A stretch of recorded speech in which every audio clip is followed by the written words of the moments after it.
I'm just about packed for my trip from Berlin to Malmö in Sweden, so thought it might be a good time to do a bike check. Let's maybe start off with the bike itself. So this is a Lager, the frame from SE Bikes out of California. I got this secondhand in right around 2020, I think, as a birthday present to myself. Chromoly steel tubes, kind of on the heavy side, but it's been reliable for me. Maybe we'll start with the drivetrain. We've got a Parquet crankset with maybe a 46 tooth chainring. I'm not super happy with the chainring, honestly. It's like a punched metal. It's not CNC milled, so it's quite thin. Not particularly stiff, although I'm not a very big or powerful rider, so maybe that doesn't make the biggest difference to me. This Izumi jet black chain and a Soma 19 tooth cog in the back. So fairly light gearing. I used to live somewhere with some hills, so that was quite useful. What else we got here? We've got some stock SE Bikes pedals. I can't remember what straps these are.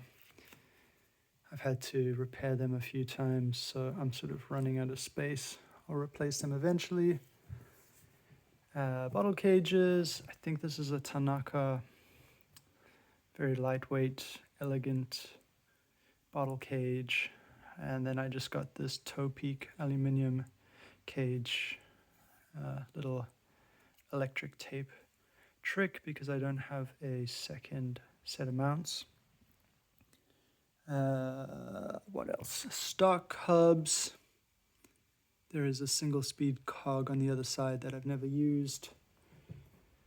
And these Panaracer Gravel King SKs. These are 35s. It's about the biggest I can get away with. And on the brakes, we've got the Tektro R359s. And with those, I'm running these IRD brake levers. I think this is the CAFAM S short pull lever. Really excited to try these out. I've had them for a few years and only just put them on, so looking forward to seeing how they perform. Although with a fixed gear bike, I don't use my brakes too often, to be honest, but with a full load like this, it'll be really helpful. Then buried in here, we have a Thompson X4 stem. I believe this one was a 70 mil, and some Envy's Sweep carbon mountain bike bars, and some of these SE grips, which are quite nice. I lived somewhere with quite a lot of gravel roads, and these tend to take out a fair bit of buzz and vibration from the road. Then the fabric saddle, I think this is the Scoop Elite. Works really well for me, super comfortable. Stock seat post. I think that's about it in terms of the bike. So let's cover the bag setup. We have a 14-liter saddle bag from Restrap in the UK. I'm sort of maxed out on my available space on this. Roughly half of that is a tent. But you can see that it's pretty solid. It's not moving around too much. I think their setup is great. And you can remove this enclosure here and slide the whole dry bag out while leaving the holster in place. What else? I've got a spare tube with a Restrap strap here. This is my inflatable sleeping mat. Then a half frame bag from Swift Industries. This I sort of chose because it fits my frame very well.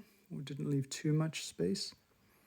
Wizardworks top tube bag. I've had this for a few years. They're also based in the UK. And then 2 of these Restrap food pouches. They work really well for spare water bottles as well. I've got them sort of packed to capacity. a little on the tight side with packing.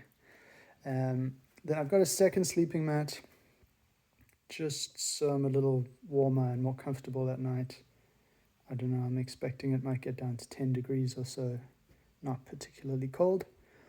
And then this is an AGU Venture handlebar bag, so this has got my tent in there. The strap setup is slightly ridiculous, but it is double-ended, so you can open it on both sides, and I'll just slide the sleeping bag out. These nice foam spaces here. And that's really about it.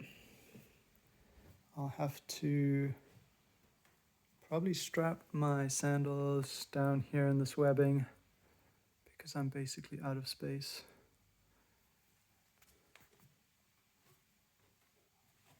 And that does it. This will be my first time riding with all these bags. Some of them I've had before, but I've never done a bikepacking trip like this. So Berlin to Malmö, then Malmö down towards Hamburg, and we'll see how we go from there.